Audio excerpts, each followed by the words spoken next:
Bigfoot Research, 25 May 2012, Command Center Attack. I built my command center trailer so that I would be able to sleep 3 people comfortably and be able to monitor the outside around the trailer 360 degrees by means of infrared lighting on the top and night vision cameras.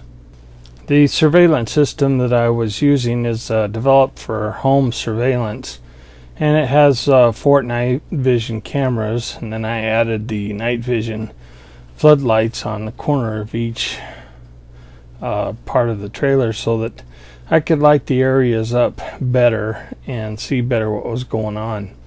This home surveillance system does not operate off a DC voltage. It has to have 110 volt AC to operate, just like at a home. So I employed some rather big RV batteries to supply DC voltage and then inverted it to 110. On this particular trip, one of my RV batteries was dead, and that's the one I took with me, and I also took the solar panels so that I would be able to charge that one back up during the day. But what I found out was I didn't have enough battery power and solar power to recharge over 2 nights of surveillance. So on the 3rd night my battery was dead, and so my surveillance system was not working.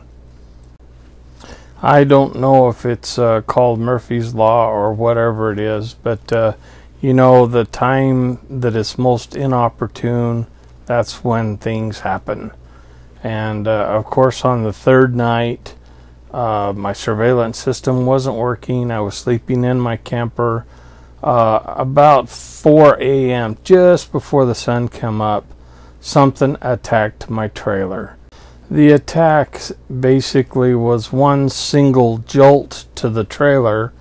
It almost felt like the trailer was going to go over on its side, but it didn't, and settled back down. And so, you know, that woke me up, and instantly I grabbed my gun and grabbed my other backup gun and back to the back of the trailer and was waiting for the door to swing open, because I figured that it was going to rip the door off, whatever it was, and if it opened the door, I was going to give it both guns, you know, 8 shots each. So I was prepared. Nothing happened. So I sat there until daylight, and I was looking out some peepholes that I have in the trailer, and I couldn't see anything. This first picture of the back end of the trailer shows how the trailer is secured while I'm traveling with a padlock on the back. It's got 2 pieces of angle iron, a short piece of angle iron which is bolted in by lag bolts, 3-inch lag bolts into the 2x4 of the frame of the door, and then on the door is a longer piece of angle iron that's bolted on to give it stability and strength, and of course a padlock goes on the 2. Well, when I'm on the inside, that padlock is not on the outside, so I secure the door from the inside by using a hasp. This next photo shows the damage that occurred. The short piece of angle iron was completely ripped off the trailer. The lag bolts were gone. I found one of the lag bolts and put it back on so that I would be able to secure the back end of my trailer to take it home. This photo is a close-up of the area just above where the padlock usually is, and this wood damage here was not done by the attack. This was me when I removed an old hasp and put the new hasp on a couple of months ago. I had to shave a little bit of the wood off on the 2x4 in order for the hasp to fit. This photo shows the long piece of angle iron that's mounted on the door to stabilize the door, and you can see the hole where the padlock goes through. There was virtually no damage to this piece.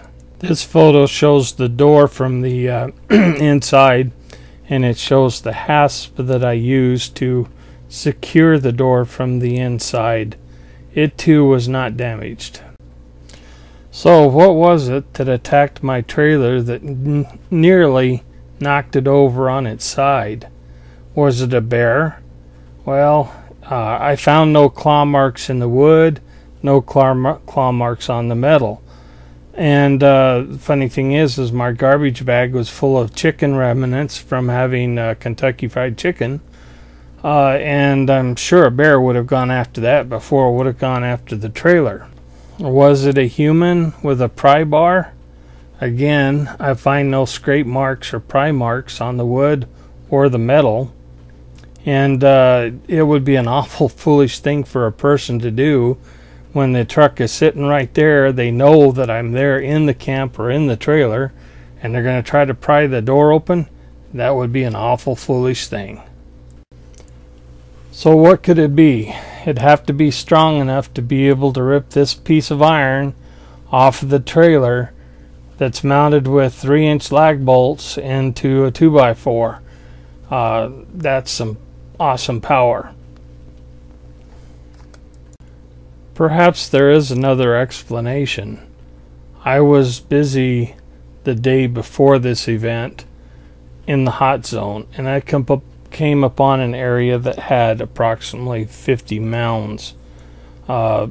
These mounds were a curiosity to me, so I hung around and I photographed them and poked around a little bit, and then I heard some wood knocking off to my right, so I decided to back off and come back and investigate them later.